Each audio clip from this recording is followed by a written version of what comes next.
이사야 43장 1절에서 7절까지 말씀, 구약 1019페이지 말씀 보겠습니다. 야곱아, 너를 창조하신 여호와께서 지금 말씀하시느니라. 이스라엘아, 너를 지으신 이가 말씀하시느니라. 너는 두려워하지 말라. 내가 너를 구속하였고 내가 너를 지명하여 불렀나니 너는 내 것이라. 내가 물 가운데로 지날 때에 내가 너와 함께할 것이라. 강을 건널 때에 물이 너를 침몰하지 못할 것이며 내가 불 가운데로 지날 때에 타지도 아니할 것이요 불꽃이 너를 사르지도 못하리니 대저 나는 여호와 내 하나님이요 이스라엘의 거룩한 이요 내 구원자임이라. 내가 애굽을 너의 속량물로 구스와 스바를 너를 대신하여 주었노라. 내가 내 눈에 보배롭고 존귀하며 내가 너를 사랑하였은즉 내가 내 대신 사람들을 내어주며 백성들이 내 생명을 대신하리니 두려워하지 말라. 내가 너와 함께하여 내 자손을 동방에서부터 오게 하며 서방에서부터 너를 모을 것이며 내가 북방에게 이르기를 내놓으라. 남방에게 이르기를 가두어 두지 말라. 내 아들들을 먼 곳에 이끌며 내 딸들을 땅 끝에서 오게 하며 내 이름으로 불려진 모든 자 곧 내가 내 영광을 위하여 창조한 자를 오게 하라. 그를 내가 지었고 그를 내가 만들었느니라. 아멘. 아멘. 케냐에서 선교 사역을 하셨던 안찬호 선교사님이 있습니다. 전에 말씀드렸는가 잘 모르겠는데요. 그분이 처음 케냐의 마사이족을 선교하러 들어갔습니다. 근데 마사이족은 아프리카 사람 우리가 생각하는 것과는 반대로 아주 키도 크고 용맹한 사자와 맞서 싸우는 그런 족속인데요. 거기들 들어가는데 하나도 마사이 말을 모르고 갔다는 거죠. 들어갔는데 거기 들어가려고 했더니 그 추장이 뭐라고 하더랍니다. 그래서 하나도 못 알아듣는데 예스 그랬대요. 그랬더니 또 뭐라고 하더래요. 그래서 두 번째로는 노 그랬대요. 세 번째로 또 얘기하길래 오케이 그랬답니다. 그랬더니 들어오라 그러더래요. 그래서 나중에 시간이 지나서 도대체 무슨 얘기한 거냐 그랬더니 첫 번째, 너 정말 우리 마을로 들어올 거냐? 예스. 두 번째 한 말이, 너 우리 동네 안 떠날 거냐? 당연히 안 떠난다. 노. 그러면 우리랑 계속 살 거냐? 오케이. 그래가지고 들어간 거예요. 들어가서 마사이족을 지나다 보니까 이제 조금씩 익었겠죠. 자기들끼리 생활도 있고 뭐 말도 조금씩 배워가는데 하루는 추장이 부르더랍니다. 그래서 왜 부르나 하고 갔더니 추장이 얼굴에 침을 뱉더래요. 침 뱉으니까 가면 기분 나쁘잖아요. 우리가 생각해보면 그렇죠? 침 뱉어 긴 세월 그래서 지나서 나름 정이 들었을 텐데 나한테 침 뱉냐? 그래서 생각하다가 똑같이 해줘야지 그러고 자기도 추장한테 침을 뱉었대요. 근데 추장이 너무 좋아하더라는 거예요. 침 뱉었는데 왜 좋아하냐? 나중에 물어봤더니 그 마사이족이 물이 부족한데 사람 몸에서 이제 물이 나올 수 있는 게 침이잖아요. 그 침을 자기가 안찬호 선교사한테 뿌려줬는데 받은 선교사가 동일하게 자기도 물로 갚아줬다. 그 소중한 걸 갚아줘서 너무 좋아했다는 거예요. 그래서 자기가 마사이족에 가서 선교하고 지금 뭐 사역의 열매가 많이 있다라고 말씀하셨는데 들어갈 때 얼마나 겁이 났겠어요. 그런데 정말 두려움 없이 들어가서 그 일을 할 수 있었다라고 얘기를 합니다.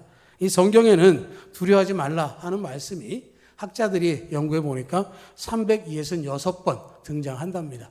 우리가 1년을 365일이라고 말하면 하루에 한 번꼴로 말씀하시고 366일은 윤년에 써먹으려고 하셨는지 아니면 그냥 출발할 때 주려고 하시는지 모르지만 어쨌든 우리에게 두려워하지 말라 하는 말씀을 하셨다라고 하는 거죠.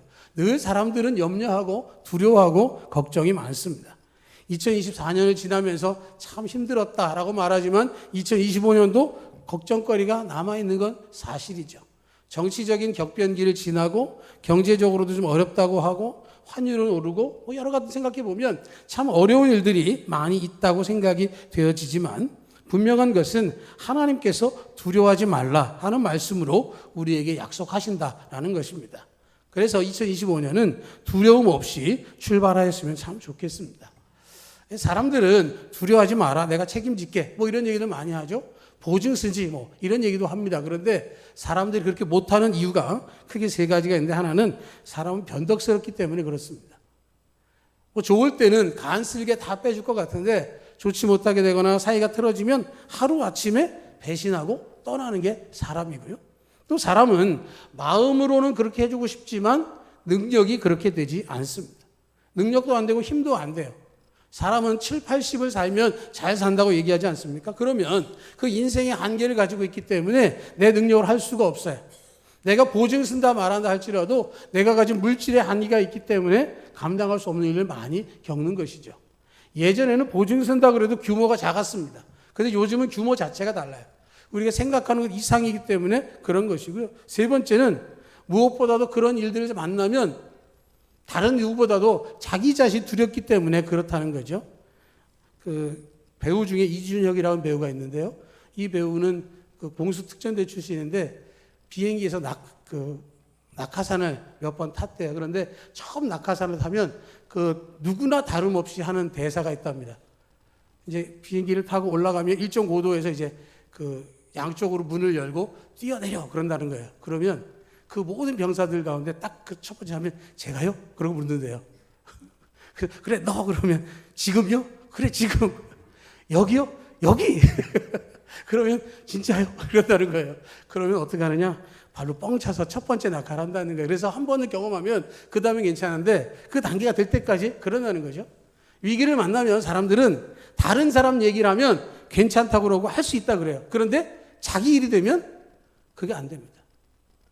자기 일이 되면 그 순간 모든 판단력이 정지가 되고 두려워지는 것이죠. 그렇기 때문에 사실은 사람들은 한계가 있는 것을 우리가 아는 것이죠. 그렇기 때문에 능력도 없고 보증도 될 수 없고 변덕이 있는 그 사람이라고 한다면 오히려 하나님을 따를 수 있고 하나님을 의지하는 약속을 붙잡아야 된다라는 것입니다. 오늘 말씀에 보면 1절에 야곱아 너를 창조하신 여호와께서 지금 말씀하시느니라. 이스라엘아 너를 지으신 이가 말씀하시니라. 너는 두려워하지 말라. 내가 너를 구속하였고 내가 너를 지명하여 불렀나니 너는 내 것이라 하고 말씀을 하십니다. 창조하신 하나님께서 우리에게 말씀해 주고 있는 것이죠. 하나님께서 창조하셨기 때문에 우리의 모든 것을 다 알고 계십니다. 우리의 생각, 우리의 앉고 일어섬을 아시고 우리가 어디에 있는지도 아시는 그분이 우리와 함께 하시기 때문에 두려워하지 말아야 된다라는 것이고요. 그분이 우리를 사랑하신다라고 말씀하시죠. 4절을 보면 내가 내 눈에 보배롭고 존귀하며 내가 너를 사랑했다 이렇게 표현하고 있습니다. 이게 공동번역 성경은 이렇게 되어 있습니다. 너는 눈에 넣어도 아프지 않을 나의 귀염둥이요 나의 사랑이다. 여러분 눈에 넣어도 아프지 않을 사람이 누가 있습니까? 여러분 누구 보고 눈에 넣어도 안 아프다 그러세요? 애들입니까? 손주입니까?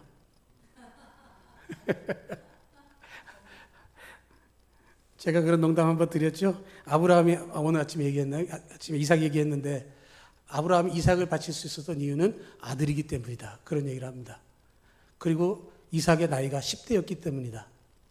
사춘기에 얼마나 말을 안 듣든지 뭐 이런 얘기들도 농담처럼 하는데 아들보다 손주가 더 그렇다고 그러죠. 아들 사진을 갖고 다니는 사람들은 별로 없는데 손주 사진 갖고 다니는 사람들은 많습니다.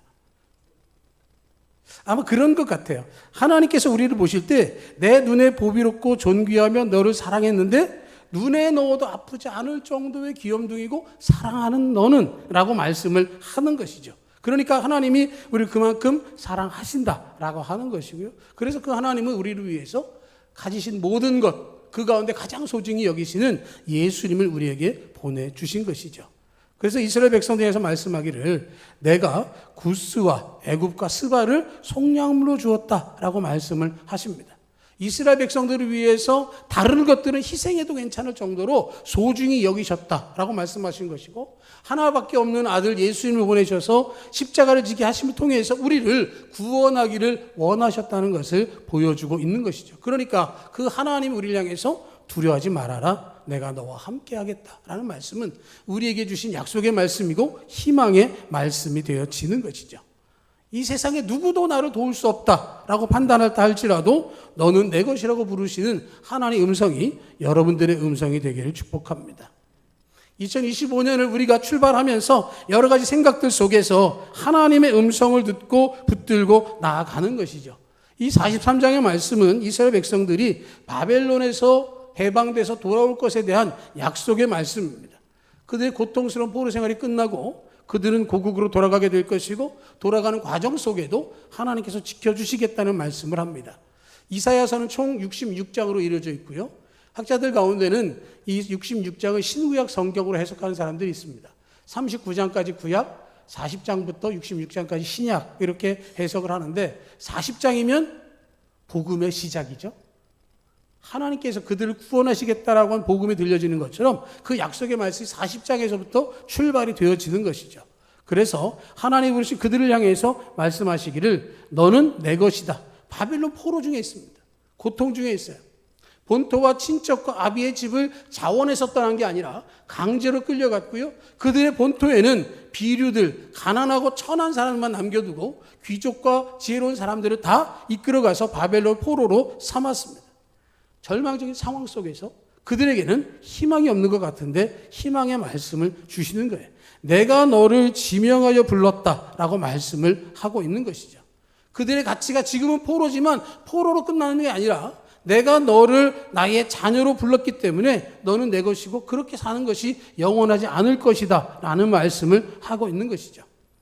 누가복음 15장 탕자가 돌아올 때 자기의 처지와 형편을 생각하면서 품꾼의 하나로 여겨주길 원합니다라는 마음으로 왔지만 그의 아버지는 그를 아들로 다시 원위치 시켜 주었었습니다. 내가 생각하는 것을 넘어서 아버지의 시선으로 보는 것이죠. 하나님께서 우리를 보실 때는 우리는 부족하고 죄스럽고 죄송스럽고 연약할지 모르지만 그러나 하나님 보실 때에는 하나님의 것이고 하나님께서 지명하여 불러주신 것입니다. 아무리 흠이 있어도 원래의 모습으로 돌이킬 수 있게 되는 것이죠. 베드로도 돌이키셨고요. 요나도 불러주셨고 다윗도 회복시켜 주셨습니다. 하나님께서 포기하지 않으시고 우리를 못 본 채 하지 않으시죠. 내가 너를 지명하여 불렀나니 너는 내 것이라. 아무리 부족해도 하나님 우리를 사랑하십니다. 우리가 잘할 때만 하나님의 것이고 잘못하면 하나님의 것이 아닌 게 아니라 언제 어디서든 부족함에도 불구하고 하나님의 것이고 그럼에도 불구하고의 믿음으로 주님과 함께하는 우리가 되기를 축복합니다. 두 번째는 하나님께서 우리를 지명하셨다는 거죠. 여러 사람들 가운데 전 세계 80억 인구 가운데 하나님의 백성으로 불러주셨습니다. 전 세계 80억 가운데 약 25억 정도가 기독교인이라고 말하는데 그 사람들 가운데 하나입니다. 우리 대한민국 5천만 인구 가운데 우리가 부름받은 하나님의 사람이에요. 내가 하나님을 택해서 하나님께로 간 게 아니라 하나님께서 우리를 지명하셨으니까 하나님께서 책임을 지시는 거예요. 2절 이하에 보면 내가 물 가운데로 지날 때 내가 너와 함께 할 것이라. 강을 건널 때 물이 너를 침몰하지 못할 것이며 내가 불 가운데로 지날 때 타지도 아니할 것이요 불꽃이 너를 사르지도 못할 것이다 라고 말씀을 하셨습니다. 이스라엘 백성들이 바벨론에서 돌아올 때 에스라와 느헤미야와 스룹바벨과 함께 돌아옵니다. 그들이 돌아오는 그 길은 쉬운 길이 아닙니다. 승리의 군대가 포진하고 나아가도 쉽지 않을 길이고요. 중간중간에 여러 이방 족속들이 있습니다. 그들이 돌아가는 이스라엘 백성들을 순순히 보내는 것은 쉬운 일이 아닙니다. 그런데 하나님께서 고레스를 명하십니다. 고레스가 방을 내려서 이스라엘 백성들이 돌아가는 데에 방해하지 말아라. 가는 길에 저들에게 필요가 있다면 거쳐가는 지역의 관장들과 방백들은 그들의 필요를 채워주라. 그들이 가나안 땅에 도착하면 그들이 하나님의 성전을 회복할 수 있도록 도우라 하는 약속의 말씀을 줍니다. 이건 하나님께서 책임지시는 거죠.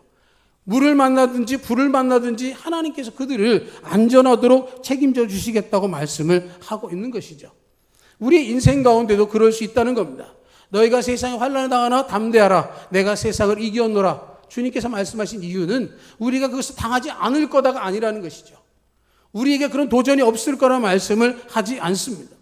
우리의 인생 가운데 분명히 어려운 일을 만날 수 있습니다. 그런데 어려운 일을 당하긴 하지만 하나님께서 책임지신다는 거예요. 그것 때문에 절망하고 낙심하고 쓰러지는 게 아니라 그럼에도 불구하고 능히 일어설 수 있도록 책임져 주신다고 말씀을 하는 것이죠.